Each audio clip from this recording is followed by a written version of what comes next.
Hello, all you lovelies out there. I am Wanda Thibodeau. I am the host of the Faithful on the Clock podcast. And this, right now, is Challenge Me Monday. So the verse that I have to share with you today is Job 7, verse 11. And that says, "Therefore I will not keep silent. I will speak out in anguish of my spirit, and I will complain in the bitterness of my soul." Now, this might not seem like the happiest verse, and it's not, okay?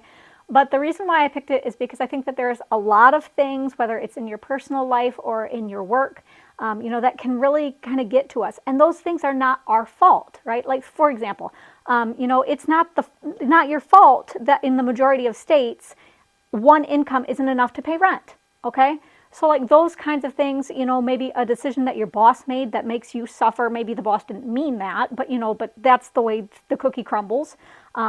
People get hurt with these big corporate decisions, even when the boss doesn't necessarily like it. Those kinds of things are not your fault.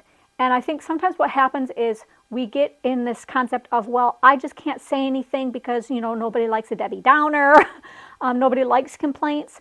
But what this verse and the story of Job is showing is that when you have a legitimate issue, it is okay to come to God and say, God, I hurt. And so I think kind of our society says, don't do that so much. And we're getting better about that. We're kind of encouraging people to tell their lemon stories, as I like to refer to them.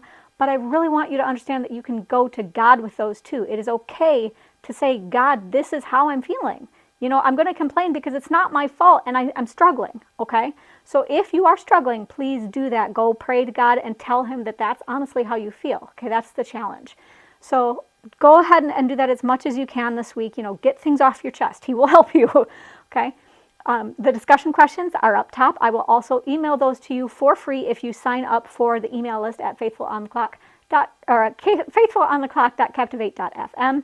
We will have our discussion questions Thursday at 6 p.m. You can go get to that on Twitter at FaithfulOTC. I'll see you then.